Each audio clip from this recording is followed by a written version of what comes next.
What's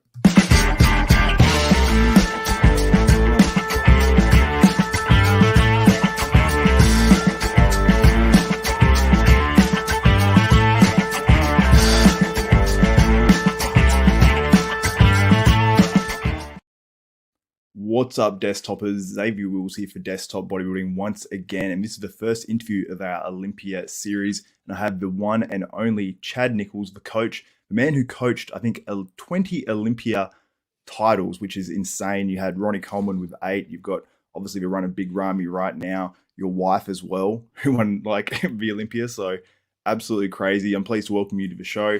And I think it was the first time me actually interviewing you. So welcome to Desktop Bodybuilding, Chad. I've been trying to do it for a minute, but it's never worked out. Yeah, we've always had like something coming up. You've been busy, I've been busy, so it just hasn't eventuated yet. But how's it all going now? What are we 3 weeks out of the Olympia, or 3.5? Two and a half. Two and some change. Yeah, that's crazy. So obviously you're coaching, multiple-time Mr. Olympia, Big Ramy for this one, William Bonac as well, who's really come on strong. And William's sort of been pretty open about speaking about things as well, which is really, really cool to see.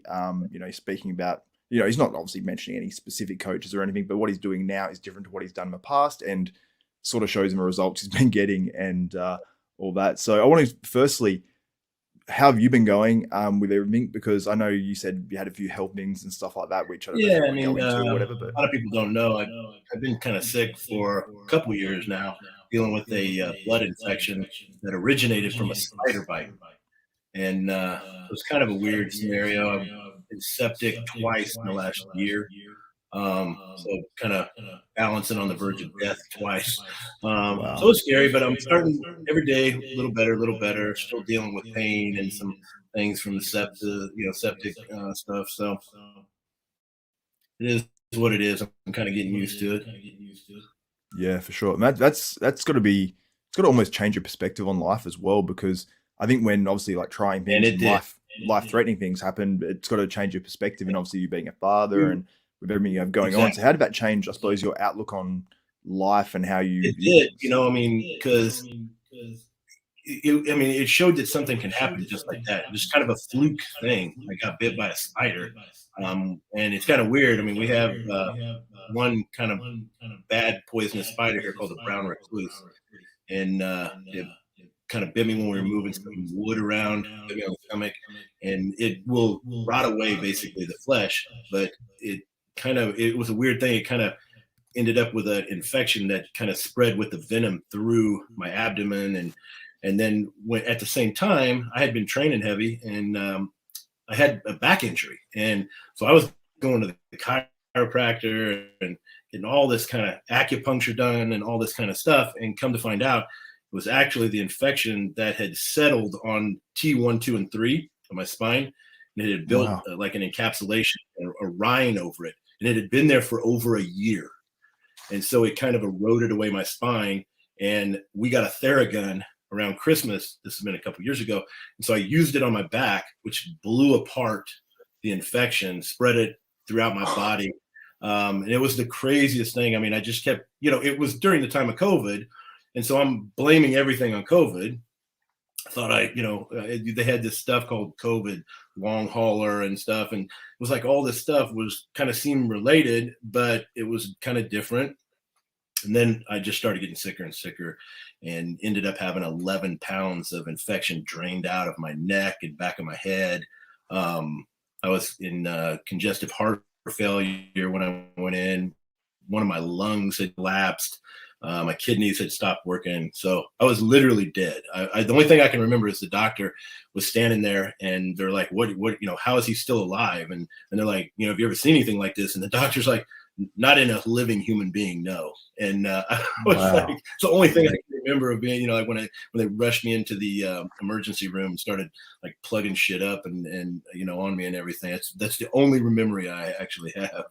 So it's been, that's unbelievable. Then what ends up happening, you start thinking about things at that point, and like, are you going to be able to see your kids grow up? And, things become a hell of a lot more important very, very quickly about, just nonsense stuff. So yeah, it kind of opens your eyes a little bit. How fast it happened, though, was the crazy thing. Like it happened just boom, like I felt, and the crazy thing, this last time, I had just had my blood ran. So on a Friday, I had my blood ran, and it was fine, perfect. And by let's see, Sunday night. So I had it done on Friday. On Sunday night, I started feeling sick, and I could tell, like, I went through it so much now, like I could tell like something was wrong, and immediately went into the doctor on Wednesday. The infection was already in my blood, and by Friday, I was septic again. So it was that quick. Friday, I was fine. Sunday, I was in intensive care. I mean, no, Friday I was in intensive care the following Friday. So is some of this still like dormant in your spine now that could sort of come out at any time? It's not there, but this last time it had settled in my shoulder. So I have arthritis and I'd never even heard of this before, but I have arthritis in my shoulders. And what happened is the infection settled into the arthritis. And so it's actually called septic arthritis. And so I had basically had some stuff in there, and they think I had like a little sinus infection. But because I lived with the MRSA in my blood for so long, my body will colonize it at a rapid rate now. So if I get like any little thing, it can just produce MRSA at a rapid rate. So I'll be probably on antibiotics for the rest of my life, actually. So I take antibiotics every day, yeah, to keep it at bay. So that's crazy. Obviously, you know, that's something like that could probably kill you pretty quick. So that's obviously, weird, wise. It's like so fast. Like, I mean, I was like literally, I felt great, and then like I was dying. Like it was that fast. Like flip of the switch, boom. So did you do anything for gut health or anything now? Because obviously, I do a tremendous, a lot of like probiotic stuff, and just as much kind of proactive as far as gut health and everything, because obviously I've taken antibiotics for so long now, and I had just finished 6 months of intravenous antibiotics, and that was the second time in 1 year that I've done that. And so, you know, it basically was just killing everything. So now trying to build up my immune system again, and trying to, you know, keep track of like gut health and just everything I mean, I got to be like aware of just everything so much, because I could end up with like a little bit of a sinus infection and be basically on, you know, death's door in 48 hours, like that fast, boom, like quick. Wow. So it's kind of weird. Yeah. That's absolutely crazy. I know like Dorian Yates, who obviously got out of bodybuilding, he's sort of changed his sort of view on things, and he's sort of gone the spiritual route and been very much like that. And he'd been open to trying, you know, DMT and all that sort of stuff. Exactly. Have you like sort of gone in any sort of a spiritual way personally or emotionally through honestly, this? No, I mean, I value things a lot different. You know what I mean? I think when you see that life can be taken from you so quickly, you know, my biggest thing is just, you know, being around. I mean, it was one of the reasons why we kind of put off, and I even almost kind of took a break from, you know, nutrition and stuff, because there was a point where I didn't want to miss, like with my kids, right? I didn't want to like miss this whole younger age, you know, younger years and stuff, like all the little things and the milestones and stuff. So that's why one of the reasons I kind of stepped away there for a while. And then you start to value all of that tremendously. Like, I mean, when those things happen, and that's the one change, like little things that normally I would have just kind of been like, no, you know, it's it's no big deal. Like I value those things, time with family, like the little things with like my boys, watching them in the gym and stuff like that. Like I value that so much more right now than I did probably before. I just kind of took it for granted. I'm not that old, right? I'm gonna be around for a long time, and you know, it changes your outlook drastically. That's for sure. I know that you're talking about Dorian. I mean, I know like a lot of people, I know some MMA friends of mine have done like the stuff you were talking about, the DMT or whatever stuff. And they said like you come out of that like literally with a completely different mindset than you ever thought you possibly could have. You know what I mean? It's kind of not like that, but a little bit similar. Like I was always very big into kids, but not like, you know, and very family oriented too, but not valuing things that I think I took things for granted, you know, that just everyday things that, you know, you can do and stuff. So probably the one. And I've got children now as well, and I've sort of gone through that thing of your whole mindset. Like you can sometimes be in that mindset, especially you being who you are and, you know, coaching some of the best bodybuilders in the world, you know, and having your own businesses, that your mind can sometimes be somewhere else, even when you are with your kids. And I've been guilty of that. And I sort of, at some point, I know I checked myself and was like, okay, like, my mind needs to switch off, and it needs to be into yeah, like taking this moment with my kids. Yeah.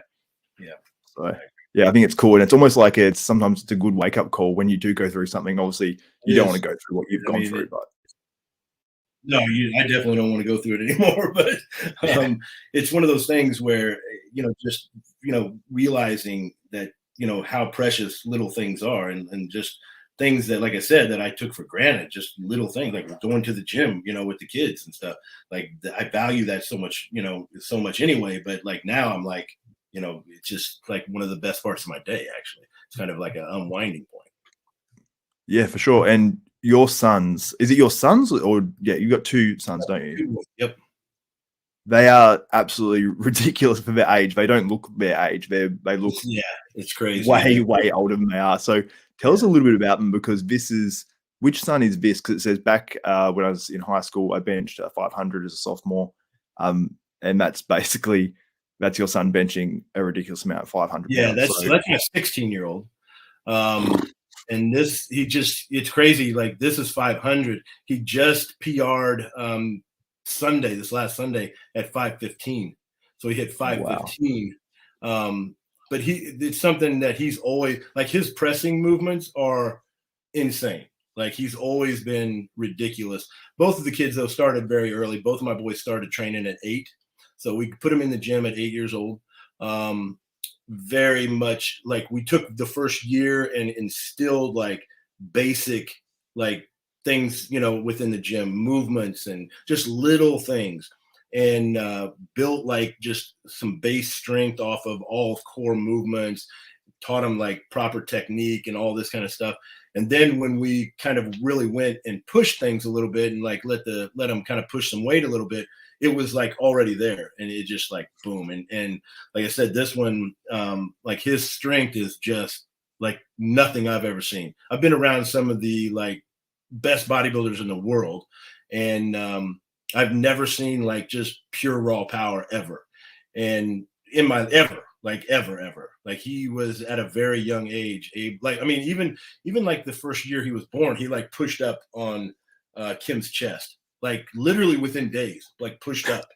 It was like freaky. And I remember babies don't do that. People don't know either. Like babies don't. Oh my God, he's pushing himself. And we were just kind of like, oh shit. And but then it just transitions. There's just no, like, his strength ability is just, there's no like, I don't know, say like resistant. Like there's nothing that will stop it. Like if mentally he thinks he can do it, he's going to do it. Like it's just craziness. Yeah, Mrs. 605 as well. Mrs. 31 weeks ago. So he's, it says 15 years old here too. So is he 15 doing 15 there? Yeah, he's 16 now. Oh man, that is so crazy. And I was actually just listening to the Menace podcast, which you were on with actually Marcus Rule, which is cool to see as well.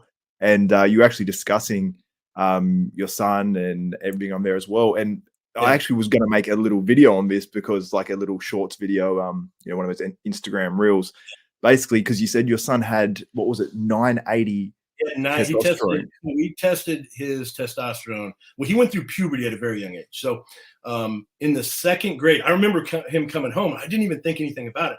And he came home from school and he goes, you know what all the kids are amazed by? Because he was training at this time. So he was pretty strong, little bit strong. And I go, what? He goes, my underarm hair. I go, what? And he goes, yeah, they're like flipped out over my underarm hair. And I go, well, they don't have underarm hair? And he's like, no. And then I thought about it and I go, oh my God, he's in 2nd grade. He's in the 2nd grade. And so, but Kim went through that. She went through puberty at a very young age too. So she went in the 3rd grade, but she went at a younger age than he did. So the timing would have been very, very close. But in the 7th grade, he started having facial hair in the 7th grade. And so we're kind of like, and he was just about 12 years old. We were kind of like, where the fuck is his testosterone if he's got like already facial hair? And so we had it checked. It was 981. And they're like, yeah, he's got the testosterone of a 17-year-old at 12. And then everything kind of started to click. And I was like, oh shit. Like, it's literally like, like a freak of nature, just like happens to be like, type of thing. Yeah, and just hit that genetic pool, obviously. Obviously your wife being Mr Olympia, and obviously you trained and stuff. Like your best progress is made during that like window where your testosterone cranks up, 17 Yeah. years old and stuff. And he's kind of a unique scenario because he started training at 8. So his base was already there. And then he hit that at an early age. Now, I don't know if that influenced it. I don't think it really did by starting training early and stuff. Mainly because Kim had, went through a similar, change at a very young age and stuff. And, but it just like his strength never leaves. Like I've never seen anybody ever. Like, I mean, if you take time off from the gym, you lose strength. Like it's just the way the body works. I don't know anybody that doesn't do that. He doesn't. Like he's literally like there's been times when he will not train during football. So it will be, 3 months. Like he won't lift and he will come back in the gym and he can lift exactly the same amount, if not stronger, when he left. It's the weirdest shit ever. That is insanity. I know, like I'm the complete opposite human to what your son is. I'll be out of the gym and I'll come back and I'm like, okay, yeah. well, I'm everything feels heavy at that point. Yeah. Yeah, so it's frustrating for the ones that aren't genetically gifted anything like that. So then, it's tough too, because he's so strong at such a young age. So everybody just thinks he's older, you know what I mean? And it's like, dude, he's only 16. You gotta realize he's still just 16 years old, So, and then my oldest one, he's more bodybuilding wise, he's strong too, crazy strong, but he's focusing more on bodybuilding stuff at this point. He's taller, he's about 6'2", and so that's the goal that he wants. The youngest one is still football. That's his main priority is football. Oh, that's awesome. Yeah. And with that level of strength, and if he's able to be athletic enough, then he's going to be good. Like Brandon Curry's kids. Dude, his kids are good too. Yeah. Both of them are very, very good.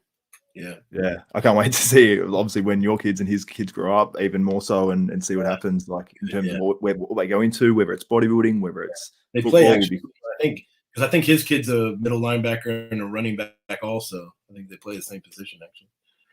Or Maximus, correct? Yeah, they're fast, man. They're like little beasts. It's cool to see as well the genetic pool. Like you see their abs and all that sort of stuff at like a super young age. I'm like, yeah, they've got it. Yeah. I mean, growing up, there was always those kids like that are just kind of those outliers, genetics and stuff. And I was so in school, but nothing like that. Now Kim was really genetically gifted. She was always like athletic and everything. So definitely mom's genetics played a big ass role in everything. For sure, absolutely. But Chad, I wanted to launch into a couple of athletes that obviously are competing at the 2022 Mr. Olympia, because we were discussing before we even started recording that this Olympia is just completely next level. Like everyone said it, everyone's mentioned it, but the actual level of the lineup is something we haven't seen. And when we've been predicting Olympias in past years, it's been the top, 3 or 5 or 2, or sometimes it's, you think, Phil's coming in, you think Phil's going to win or Ronnie's going to win. But this year, there is so many legitimate contenders, and it almost rides on what you guys do with Big Ramy, because Big Ramy could obviously be a shutout Mr. Olympia winner. We could all show up at prejudging, and Ramy's the one who blows everyone away. So I heard you on the Menace podcast, and you sound very confident. Dennis James sounds very confident in how Big Ramy's looking. So let us know, I suppose, how his prep's gone and how different it has been last year compared to this year, because last year obviously he had a lot going on and all that. Anytime you prep somebody, no matter who it is, you're always looking for, I guess, that perfect scenario, and you always have a picture in your mind like how you want it to go. And I feel like last year we were chasing that a lot because he wasn't able to train like he wanted to, and we knew that the level of like dense muscle wasn't there, so we were chasing something that just wasn't there last year. We were trying to create something that, is very difficult to create without that level of like dense muscle, just from training, solidly throughout the off season. And even in 2021, I thought that he was, spectacular in 2021, but we were still chasing just a little something. And this year, we've kind of hit that. He started training very early. He trained nonstop with a level of I guess, motivation that he has not, that I really haven't seen. Like the motivation and just the drive is something at a different level. But the other flip side of that is I believe like his confidence is like almost relaxing to him. So he feels like this, like last year he knew like he didn't do everything that he could have. And he knew that everything wasn't perfect. But this year he knows like he has done everything the way he was supposed to. And because of that, he feels a sense of confidence that just kind of relaxes the mind a little bit. You know what I mean? It just that confidence, and I don't want it to sound overconfident, but just knowing that you went in, you've trained all year, you've hit every meal, you've done all the things that you're supposed to do, and because of that, you look a certain way. That's a good feeling. You know what I mean? Going into the gym, nothing becomes a struggle at that point. And you can hear that just kind of relaxed, sound in his voice. Last year, there was just a tad bit uncertainty last year. It was just like you knew that it could be better. Like he knew it. This year, he knows where he's at. He knows that he's never looked like this. He knows as far as like the overall size and the overall shape and the overall conditioning has never been a combination of where he's at right now. Like he's the best that he's ever been, without a doubt. He's definitely the best that he's ever been since I've had him, but he's just at a different level, and overall. And I mean, a lot of it, a lot of people are like, he doesn't have to come in big. He doesn't need to be big. But I'm going to be honest with you. He's bigger this year for sure. But him bigger looks better because his overall silhouette is more exaggerated. So his waist looks smaller from that, like his front stance when he comes out, like the hang of the lat from the front, just that front relaxed. And that, I mean, let's get real. That's the first shot that everybody's going to see. And that shot this year is just extraordinary. Like it's just unbelievable. So yeah, I mean, he's just in a good spot. Everything is tight. The waist is nice and little. The legs are all the way up into the hip. He's just in a really, really good spot. And it's funny as well, when we look at these updates, like I remember looking back at this one and everyone was like, whoa, because everyone was obviously doubting Big Ramy after sort of like the year he had last year, like where's his head at, all that sort of stuff. And then when this came out, everyone goes, okay, it's lights out Ramy. Everyone sort of, that was I can sort understand of that. I mean, I would probably be the same way. I mean, if I was, a fan of somebody else and I would seen the vulnerability point last year, I would be thinking like, where's he at? Is he going to be able to, is he going to be able to mentally bring it back? And it's either or, you know what I mean? It's either you take that and you just use it as, just a burning desire to be better. And that's what he did. Like he knew he needed to really close the door. And that's what he did all year. And like I said, he trained nonstop from day one. I mean, he literally just went back to work literally, right when the show was over basically. And he basically trained that way all year. So you look at this picture as well. It's 337.7 pounds. The other day when he was on, the Menace podcast, I remember you saying, I think you said he was 315 or so now. Yeah, he's floating about 3. We're actually on a low carb. Last few days been low carbs, so he's floating right in that 310 to 12 range. But he's been floating in the 315 range. That's about where he's been. And when we're like the next 3 days is a little bit higher carbs. And so his weight will kind of level off. And we knew that we were going to dump a little bit because he just got to Phoenix a few days ago. So we knew we were going to lose a little bit of water. And so we came down these last couple of days to about 312. But like I said, everything just it's just a different look. I mean, he just looks different. And like I said, he just looks better big, And again, we all know he has to be in shape. Like when we say big, we're not saying like, hey, we're going to sacrifice anything to come in big. Like we're just saying he's added tissue and he is just bigger this year, and it's not like we're going to try to push his weight to something. I don't care what his weight is, just as long as he's, shredded. Yeah. And I feel like some people get it confused because they say, Big Ramy doesn't need to worry about size. He just needs to come in hard. We've seen him come in pretty hard at the Olympia under Chris Aceto, and I believe there was other circumstances around him getting there and not being full enough and whatnot. But it just wasn't as impressive. It didn't give you that wow factor. And boom, you know what I mean? When yeah, he walks on stage, like that's what you want to see. You want to see all of that crazy beef just jump out at you, and that's what that's what we all like. I mean, that's that's what wins Olympias. You know, that crazy wow factor. And I mean, you know, if he's a little bit bigger in the same kind of shape or better, like that's a a win-win across the board. yeah, absolutely. Now, Ramy, Hardy, probably most of the guys inside the top 10 of the Olympia have come under scrutiny at some point about either a body part, whether it was Hardy's delts, whether it was, Ramy's quads now has been sort of a discussion, all that sort of stuff. And I actually did a video and went back, and you basically talked very briefly about it on a podcast. And, Yeah. you're a very open, honest guy. Yeah. And there's been sort of, I suppose, speculation about what's up with Ramy's quads. Is it an issue? Is it not an issue? And I'm of the opinion that I think he'd still win the Mr. Olympia regardless anyway. Is it a slight detraction? Yeah, I think maybe it is, but I don't think it would be enough for someone else to win this year based on how big Ramy's looking. And here's the thing.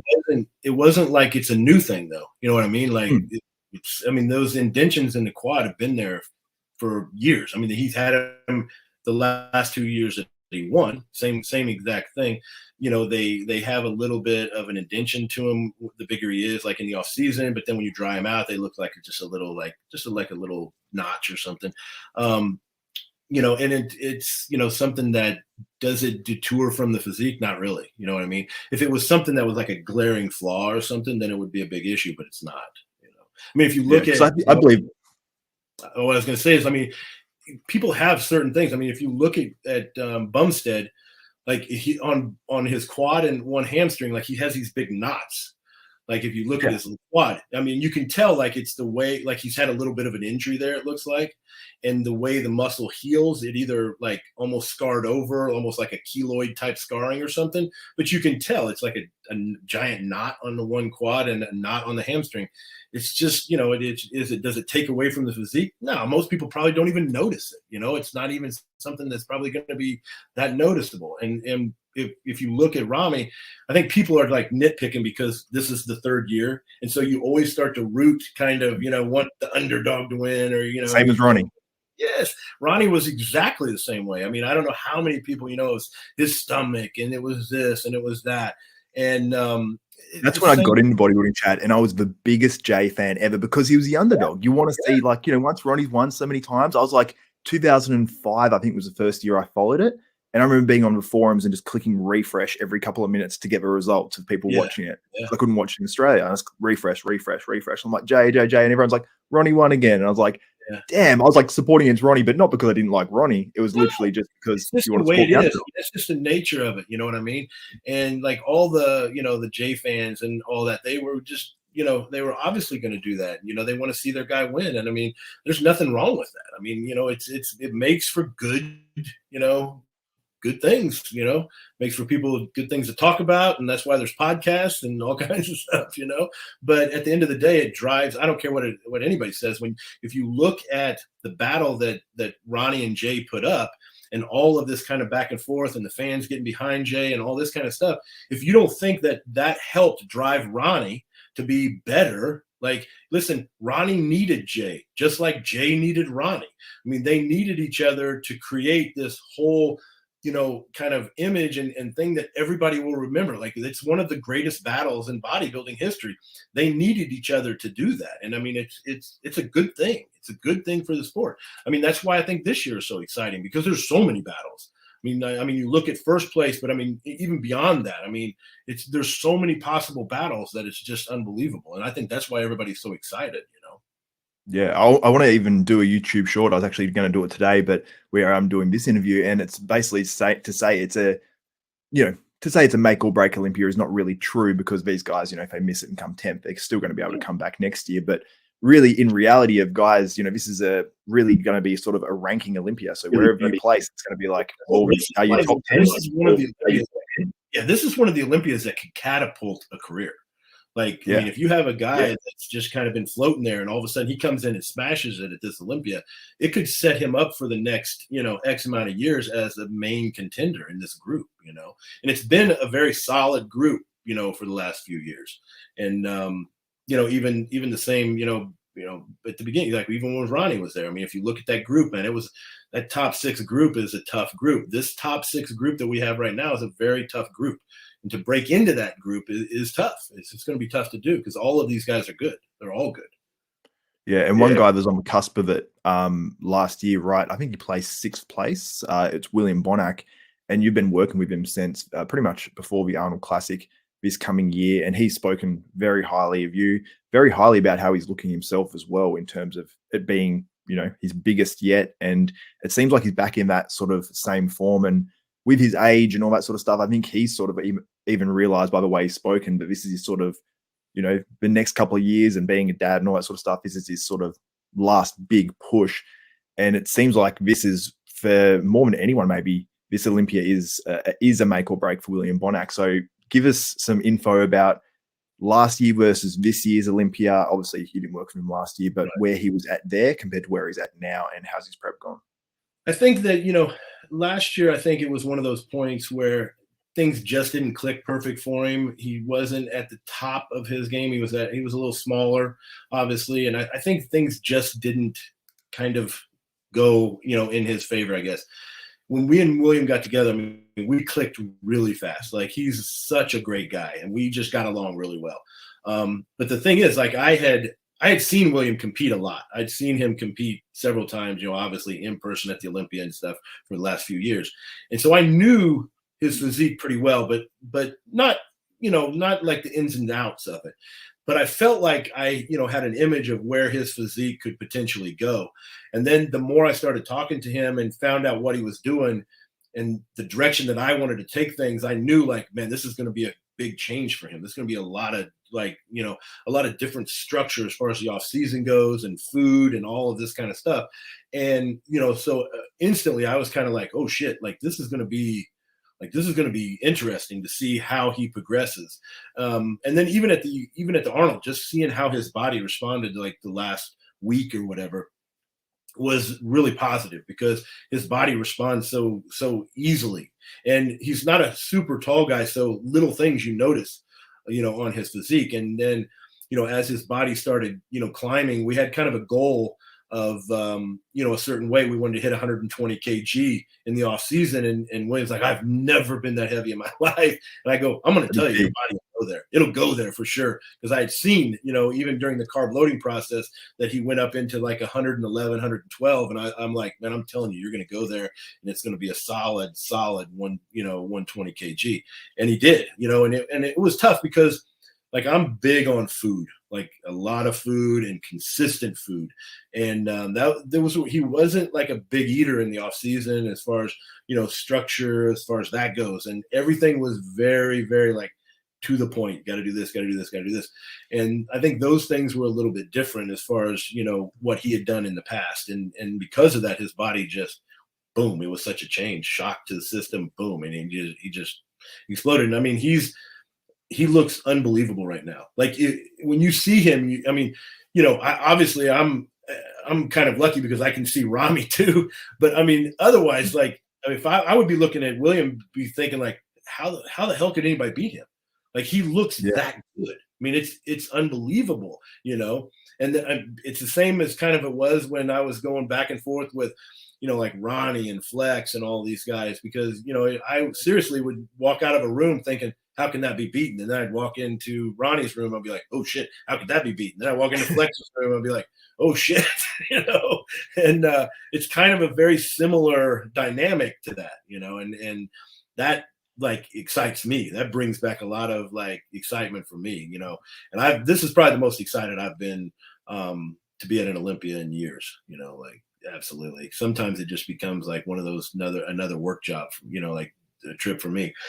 But this is one, like, we're bringing the whole family. It's that, I think it's going to be that type of an Olympia, so something you can't watch. If you can be there, man, you just got to be there, And I think as well, it's exciting because there's a bunch of guys that have similar strong poses, and there's guys that completely oppose that as well, because you got guys like Andrew Jacked. He hits a front double bicep, and he's one of the best, on that Olympia stage, almost, regardless of what condition he brings, as long as it's good enough. and then he turns to the back, and then you've got guys absolutely overtaking him. So it's like it's going to be such a tough Olympia to judge if a lot of these guys are similar in condition. So yeah, I agree. I suppose. Sorry. The other thing is like it's a different group height wise, because you all of a sudden have these taller guys in the mix, but you also have several shorter guys in the mix, and they're all equally good. And so that makes for this kind of crazy dynamic. And you start, you find yourself trying to start comparing these guys across the board, and it's going to be. I'm glad I'm not a judge. That's for damn sure. So.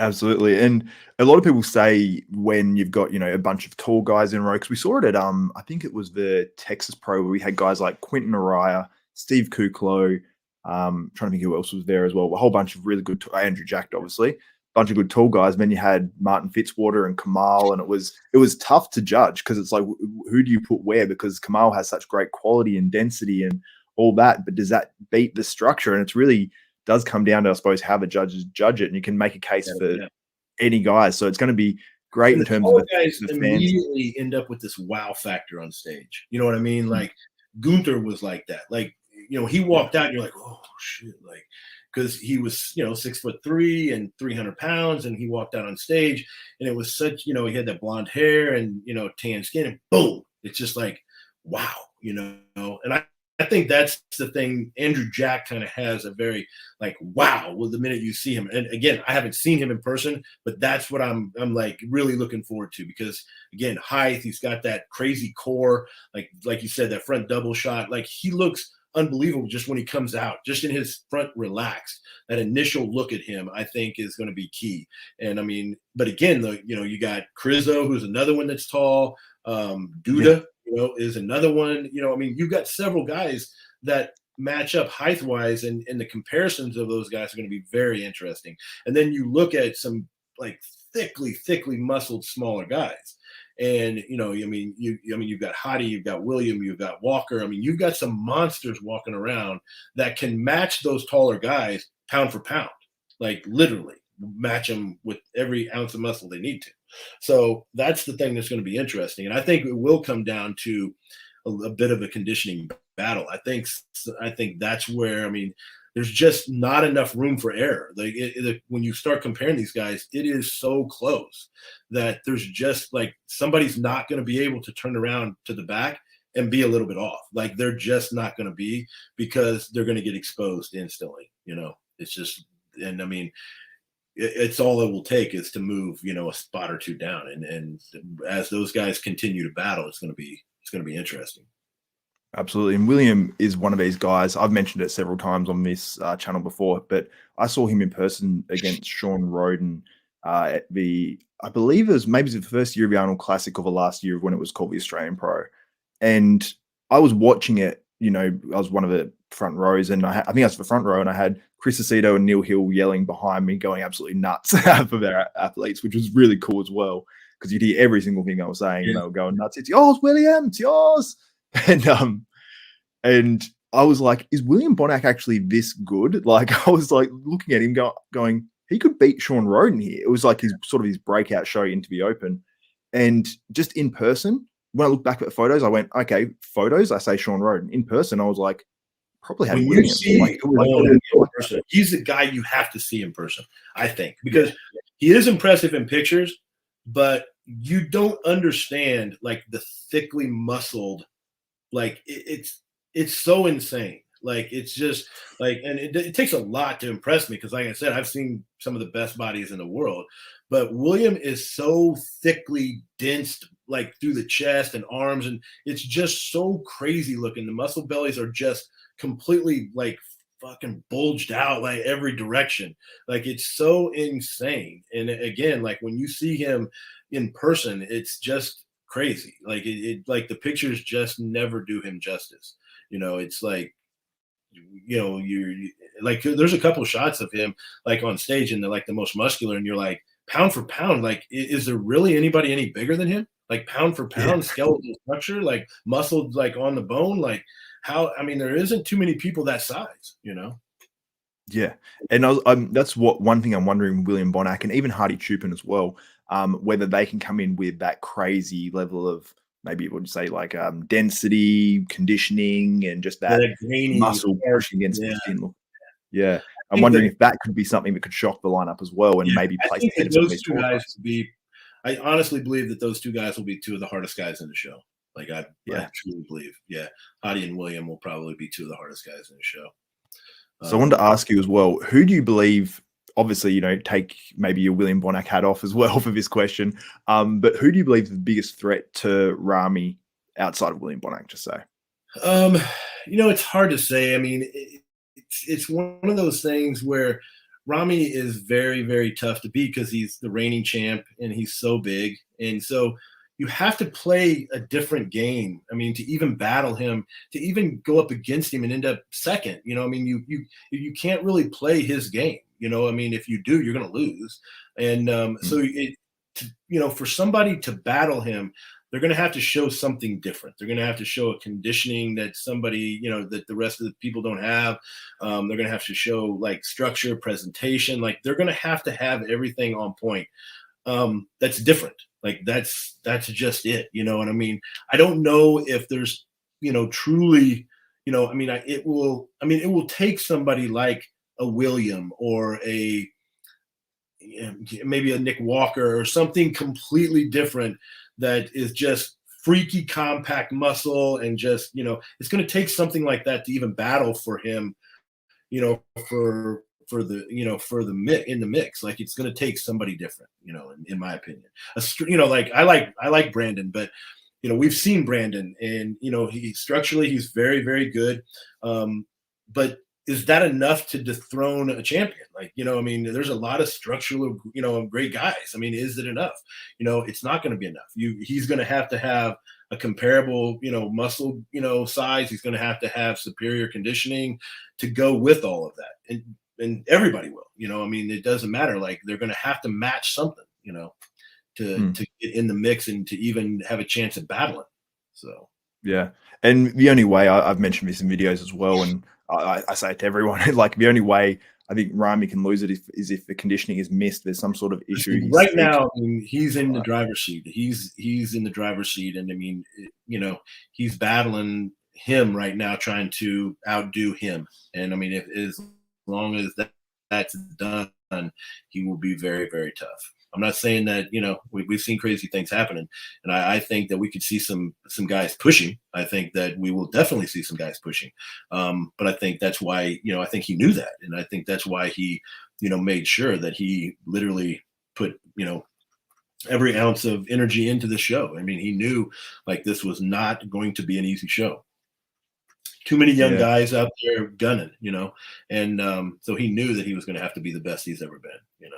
But it's the same. I think all of these guys think that. I mean, I think like, you know, William, I think he knows like this is a year that he has to push in and he has to show the judges something that they're blown away by, you know. And his thinking is the same as, you know, probably everybody else is going to end up in the top 6, you know. I mean, if you look at Walker, you can tell like they are not playing around. They're pushing all in on conditioning. They're not trying to play the size game. You can tell he's going conditioning across the board. Smart move. And, you know, I think that's what we're going to see several guys do. You know, I think Hadi Chupin will do the same thing. You know, I think that he's in a tricky position because I think he pushed it all in last year. He was very small on Friday night. He can't risk that again. But I think he will push in as far as he can and as deep as he can on conditioning.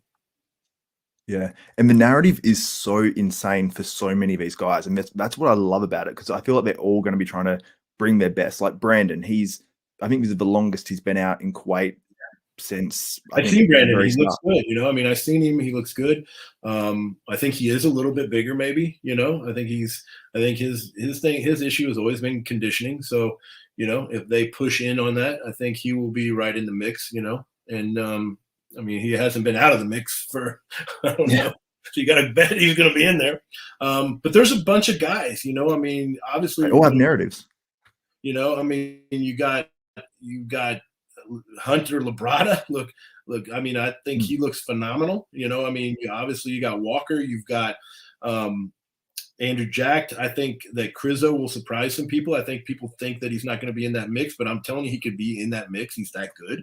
It just depends how he looks compared to everybody. You got Lungsford, who, if he can literally, match the size with with conditioning, he could easily be in the mix and shock a lot of people. So could Lungsford be top 2? I don't think he could be top 2. No. I think he could be top 6, though. I think he could be, but he's going to have this unique combination. Like last year, even in the 212, and people, it may be because he had to make weight, but his conditioning wasn't freaky. Like, it wasn't freaky. He has like almost a thicker skinned look to him, so he always has like a little bit of a softness to him, versus that thin skinned, dry, crisp look. So if he can find a in between where he can balance that conditioning with this new size that he has, he could definitely be in the mix. Like, he could definitely, he's got some freaky shots. Like I said, if he can maintain that balance of not sacrificing too much muscle, but then at the same time not sacrificing conditioning to maintain that muscle, I think he will be good. Yeah, and it's so interesting as well, because I go through things in my head going, okay, if the Olympia first call out was like this, could this guy get lost in the lineup on height, or will he look so crazy structurally in terms of, Lunsford, for a shorter guy, his waist is tiny, and the shoulder, like shoulder to waist ratio is freaky. He carries a lot of thickness up top too, and so, I mean, he is a guy that could shock some people. I think it will, again, I think it's going to come down to how big does he look on stage, because that's where he was impressive. Everybody talks about that guest appearance. His like impressiveness there was his size, how big he was, how he matched up against these guys. He will need that to match up against these guys. If he doesn't have that, then that will be an issue, obviously, because all of these guys are big. Like, they're all big. Yeah. Definitely. So it's going to be a very, very exciting 2022 Mr. Olympia. But Chad, what are you doing? Are you still promoting shows and doing all that sort of stuff, as well as obviously coaching some of these guys? Doing we promote. We did have 6 shows. Obviously, COVID kind of put a dent on that, but we'll be back to the full roster next year. So we'll have all 6 shows back next year. And on top of that, so I took on a lot more athletes. So I had, like I said, taken kind of a break, pushed back, didn't ever, like the last few years, haven't had like a full team, mainly because of some health issues and just, overall. This year, I've pushed more into a lot more athletes and stuff. And like I said, next year I'll have a full team, probably close to 100 athletes. So I'll do a lot of that. And then, like I said, the promoting and stuff. So that's mainly keeps me pretty busy, that trying to keep track of the kids and stuff. Yeah, absolutely, man. I know what it's like. Obviously, being a dad, it's a busy life, but it's a good life. It's a fulfilling life. So, but I'm so glad at least your health, at least for the moment, is in somewhat good order, and things are better, and you haven't had any more episodes just recently. And I'm hoping that all improves for you. And I want to thank you so much for coming on here, giving your time. And Chad, I have no idea what time it is where you are now, but it is, I'm assuming it's like it's always late. It's 1:22 in the morning. Is that right? Oh, not as bad as I thought. Okay, but still, that's But I didn't realize I'm up late all the time, so I didn't realize it was that late either. I've been pulling some of those shifts lately as well, so I totally understand. But Chad, thank you so much for coming on. Do you want to promote anything? Give anyone a shout out? Anything like that? Just give me a follow on Instagram. Check out, we'll have some good stuff on there. Obviously, we always update the athletes on there, and put up the stuff on the kids, and they're kind of crazy, do some crazy stuff. So yeah, man, just, I'm just enjoying it right now. It's an exciting time. It's, sometimes it gets old, you kind of wonder, like, man, how long can I do this? And then you come into a year like this, and, you end up with 2 phenomenal athletes like Ramy and William, that bring back a lot of excitement to me, just like wanting to do more, and watching, a lot of these guys, and some of these young guys, watching them train and stuff is so, like, just unbelievable. It's watching, just being able to do that at that level and stuff. So it's fun, man. So it's good. And then, of course, watching my kids, they're so into it now too, especially my oldest one wants to go into bodybuilding. So like they, watch all these guys. So I hear everything. Like, like my oldest is a big Nick Walker fan, he's constantly like, "Do you see any pictures of Nick? Do you see any pictures of Nick?" And it just like follows all of these guys and stuff. So it's good, man. It's a fun time right now, for everything. Yeah, that's awesome. And almost seeing like younger people that are, you almost see them through the years. So you'll see someone like Nick Walker, and obviously I have no idea what it's like to be a pro, but you go through, I think, whether you're amateur bodybuilder or a pro bodybuilder or whatever, if you're very dedicated to it and pretty strict in terms of what you do, you're aware of where those guys are. And sometimes when they say things, you realize, yeah, I know where your level of motivation's at. You're sort of going, okay, well, I'm so far into it now. Like James Hines said when he speaks, he goes, oh yeah, I've been doing it, so long. I put so much into it that I sort of can't stop now, at least right now. But he's thinking about other things in life, And I'm like, I'm his same age, and I'm like, with different things, I'm thinking the exact same way, So it's funny seeing guys that are, like your son's age. Yeah. It's it's exciting. Yeah, my oldest is 19, and so he likes like the younger group, obviously. So he really likes Nick Walker and those guys and stuff. And I think it's just because he relates to that group a little bit more and stuff. And but he likes all the other guys too and stuff. But he likes the younger guys, and they're all kind of into the same thing and stuff. So it's kind of I'm excited to kind of get him around. He at the Olympia and meeting everybody and stuff. So it'll be good. That'll be awesome. Well, Chad, hopefully I'm there next year. I will link up all your social media and all that sort of stuff in the description below. And people can just click on that, and then they'll be taken to your Instagram and whatnot as well. So thank you so much for coming on once again, Chad Nicholls. Anytime, man. Anytime. Awesome. We'll definitely have to do it again. We might even get you on one of the panel shows as well, like Bodybuilding University with Brett Wilkin and Nathan Dasher and whatnot too. So it'd be cool. Hopefully we can come on after the Olympia, and I've had the top two guys. Yeah, hopefully. We'll have to wait and see. I don't want to say hopefully too much because I'm friends with all the other guys as well. So it makes it tough when you're like, hopefully this happens. And, I'm talking to Nick the next day or whatever, or Brandon or something like that. But it's going to be a battle. We know, trust me, I know where all those guys are. I keep an eye on all those guys, I've seen, Curry, and I've seen Walker, and trust me, I expect nothing less than these guys coming in at their best. That's a given, where they're at right now. You can just see, if I was the nutrition, I could see these guys are in striking distance to bring the best that they've brought. So I expect it's going to be a battle for sure. There's no doubt it's going to be a battle. Absolutely. And we're going to have a ton of coverage here on Desktop Bodybuilding as well. And obviously stay up to date on Chad Nicholls, Big Ramy, Hardy Chupin, and all the other guys that are competing in the 2022 Mr Olympia with their social media. So that's it for this interview. For myself, Xavier Wills, Chad Nicholls. This is Desktop Bodybuilding, and we are out.